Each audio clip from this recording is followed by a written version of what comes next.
Assalamualaikum warahmatullahi wabarakatuh. Perkenalkan, kami kelompok 3 di sini akan menjelaskan pengaruh good governance Singapura terhadap pertumbuhan ekonominya. Dengan beranggotakan Nur Afifah, kemudian saya sendiri, Yosesari Ati, Alfika Yuliana, Filza Hanifah, dan Aulia Pradipta. Dalam pokok bahasan kesempatan kali ini, ada 5 poin. Yang pertama pendahuluan, kemudian tinjauan pustaka, pembahasan, kesimpulan, dan saran. Masuk pada pendahuluan, latar belakang, pertumbuhan ekonomi merupakan salah satu indikator keberhasilan kinerja perekonomian suatu negara dalam memenuhi kebutuhan masyarakatnya. Pencapaian pertumbuhan ekonomi tersebut dalam peningkatan GDP memerlukan peran pemerintah di dalam penentuan kebijakan perekonomian. Good governance merupakan suatu konsep yang mengatur bagaimana menciptakan suatu tata kelola negara yang dapat dijadikan sebagai pedoman untuk melahirkan kepemerintahan yang baik. Salah satu negara yang telah memperoleh reputasi administrasi yang efisien, hasil ekonomi yang kompetitif, dan tata kepemerintahannya bebas korupsi adalah Singapura. Dalam rentan waktu 5 dekade, Singapura sudah menjadi suatu keajaiban ekonomi dan mencapai status ekonomi industri maju atas dasar tingkat pertumbuhan yang tinggi secara konsisten dan menempatkannya menjadi salah satu negara dengan pendapatan per kapita tertinggi di dunia. Kemudian muncul rumusan masalah. Pertama, apa pengertian good governance? Kemudian, bagaimana pertumbuhan ekonomi Singapura? Dan bagaimana pengaruh good governance Singapura terhadap pertumbuhan ekonominya? Dalam kesempatan ini, ada tujuan yang ingin dicapai, yaitu mengetahui pentingnya good governance bagi suatu negara, kemudian mengetahui pertumbuhan ekonomi Singapura sebagai negara maju, dan mengetahui pengaruh good governance Singapura terhadap pertumbuhan ekonominya. Selanjutnya, tinjauan pustaka. Yang pertama, menurut World Bank, good governance didefinisikan sebagai suatu penyelenggaraan manajemen pembangunan yang solid dan bertanggung jawab, sejalan dengan prinsip demokrasi dan pasar yang efisien, penghindaran salah alokasi dana investasi, dan pencegahan korupsi, baik secara politik maupun administratif, menjalankan disiplin anggaran serta penciptaan legal dan political framework bagi tumbuhnya aktivitas usaha. Yang kedua, menurut UNESCO, good governance memiliki 8 karakteristik utama, yaitu partisipatif, berorientasi konsensus, akuntabel, transparan, responsif, efektif dan efisien, adil dan inklusif, dan mengikuti aturan hukum guna menjamin bahwa korupsi dapat diminimalkan. Pandangan kaum minoritas diperhitungkan dan suara-suara yang paling rentan dalam masyarakat untuk pengambilan keputusan. Pembangunan ekonomi adalah perubahan ekonomi yang dapat menyebabkan perubahan-perubahan, terutama terjadi perubahan menurunnya tingkat pertumbuhan penduduk dan perubahan dari struktur ekonomi, baik perannya terhadap pembentukan pendapatan nasional maupun peranannya dalam penyediaan lapangan kerja. Selanjutnya, menurut Todaro dan Smith, 3 komponen utama pertumbuhan ekonomi antara lain akumulasi modal, meliputi semua bentuk atau jenis investasi baru yang ditanamkan pada tanah, peralatan fisik, dan modal atau sumber daya manusia. Yang kedua, pertumbuhan penduduk akan dapat memberikan kontribusi angkatan kerja dalam perekonomian. Yang terakhir, kemajuan teknologi. Perkembangan teknologi juga berperan penting dalam usaha mempercepat laju pertumbuhan ekonomi.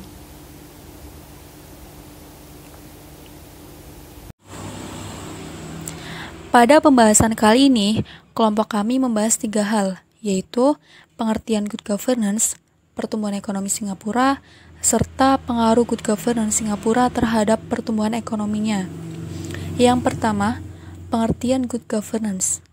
Good governance merupakan suatu konsep yang mengatur bagaimana menciptakan suatu tata kelola negara yang dapat dijadikan pedoman untuk melahirkan kepemerintahan yang baik. Di mana baik yang dimaksud adalah mengikuti kaidah-kaidah tertentu yang sesuai dengan prinsip-prinsip dasar dari good governance itu sendiri. Nah, prinsip-prinsip dasar good governance itu adalah partisipasi masyarakat, tegaknya supremasi hukum, transparansi, peduli pada stakeholder, berorientasi pada konsensus, kesetaraan, efektivitas dan efisiensi, serta akuntabilitas dan visi strategis. Nah, untuk menilai baik buruknya pemerintahan bisa dinilai bila ia telah bersinggungan dengan semua unsur dari prinsip-prinsip good governance tersebut. Dari segi fungsional, aspek governance dapat ditinjau dari apakah pemerintah telah berfungsi secara efektif dan efisien dalam upaya mencapai tujuan yang telah digariskan. Kemudian yang kedua adalah pertumbuhan ekonomi Singapura. Seperti yang kita tahu bahwa Singapura merupakan negara kota yang kecil, dengan luas tanah hanya 647,5 km persegi dan berpenduduk sekitar 4,16 juta. Sebagian besar penduduknya adalah pekerja kerah putih. Hal ini menunjukkan kedewasaan perekonomian yang serius dalam memberikan pelayanannya. Selain itu, Singapura merupakan salah satu dari pusat perekonomian besar di Asia Tenggara. Tidak heran, produk domestik bruto Singapura mencapai 243 miliar dolar Singapura pada tahun 2007 dan pendapatan per kapita tahunannya hampir 53.100 dolar Singapura. Sebagai negara industri yang baru, angka pengangguran di Singapura termasuk rendah, hanya sebesar 3,1% dan tingkat pertumbuhannya yang tinggi sebesar 7,7%.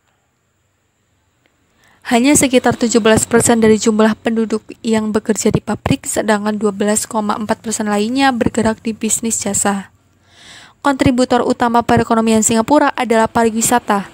Singapura juga dikenal sebagai pusat transit untuk perjalanan antara Asia Timur, Oseania, Eropa, Afrika, serta Timur Tengah.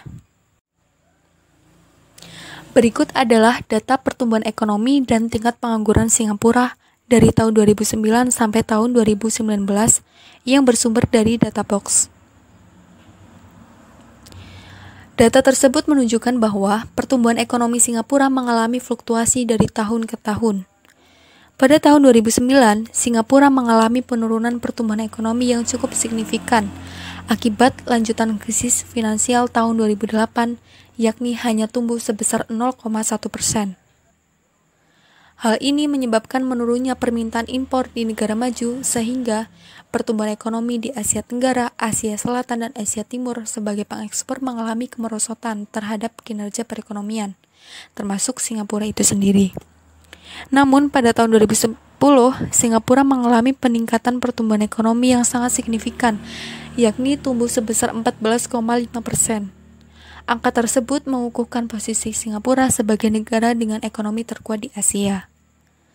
Secara keseluruhan, peningkatan pertumbuhan ekonomi Singapura ini didorong oleh industri sektor biomedical yang sempat terkontraksi pada tahun 2009. Kemudian pada tahun 2011 sampai 2018, pertumbuhan ekonomi Singapura kembali normal dalam kisaran 3-6%. Pertumbuhan ekonomi Singapura tercatat melambat drastis dari kisaran 4% pada tahun 2017 menjadi 0,7% pada tahun 2019. Hal ini disebabkan oleh perang dagang antara Amerika Serikat dan Tiongkok yang mengganggu perdagangan internasional. Seiring dengan perlambatan tersebut, tingkat pengangguran Singapura juga meningkat. Pembahasan yang ketiga adalah pengaruh good governance terhadap pertumbuhan ekonomi Singapura.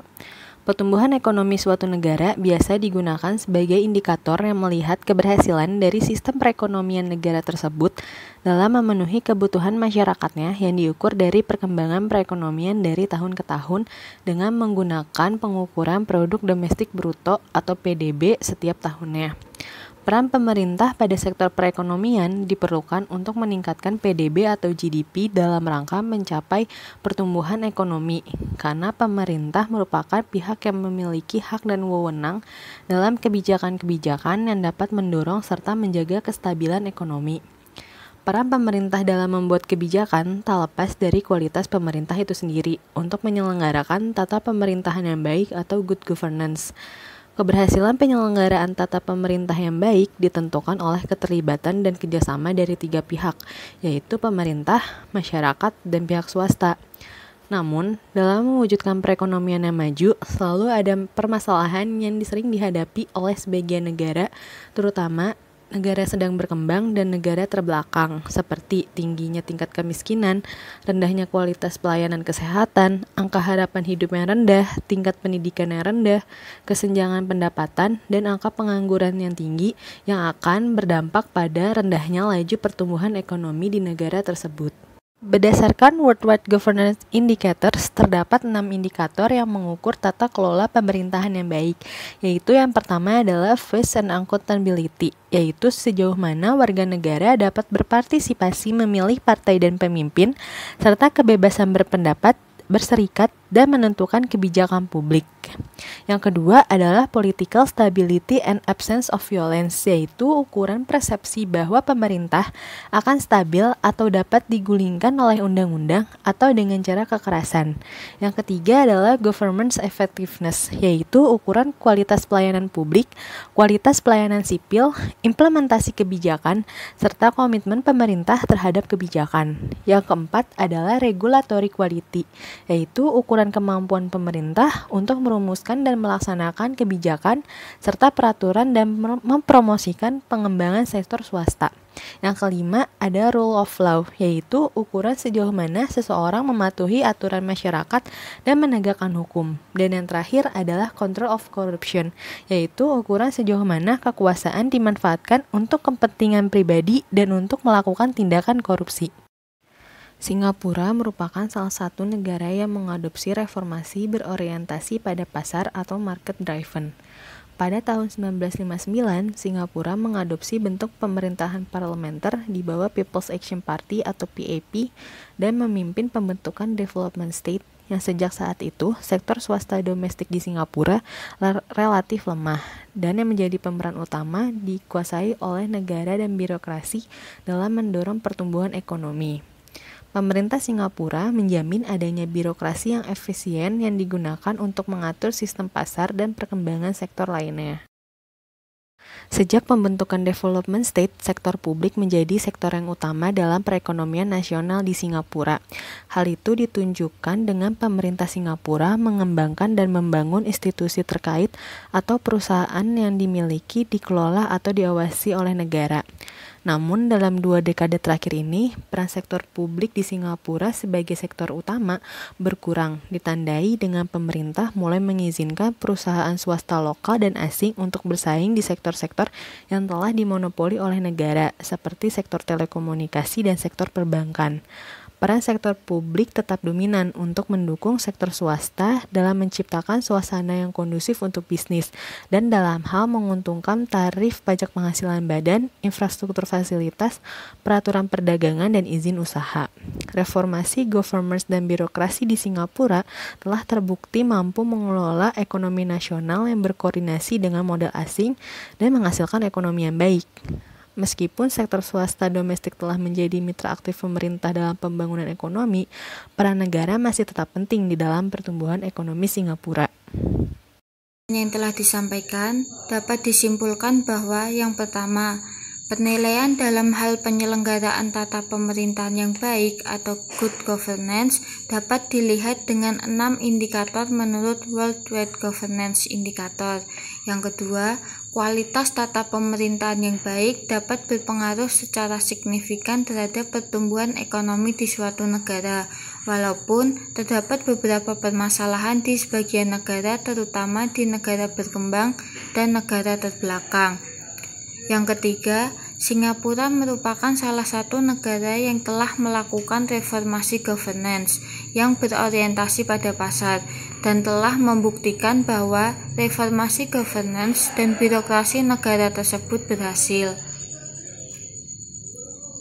Saran yang dapat kami berikan adalah penyelenggaraan tata pemerintahan yang baik atau good governance sebaiknya diterapkan di seluruh negara berkembang dan negara terbelakang, walaupun terdapat permasalahan di negara tersebut, karena peranan pemerintah sebagai agen ekonomi sangatlah penting terhadap kelangsungan hidup masyarakatnya. Demikian yang dapat kami sampaikan. Terima kasih atas perhatiannya.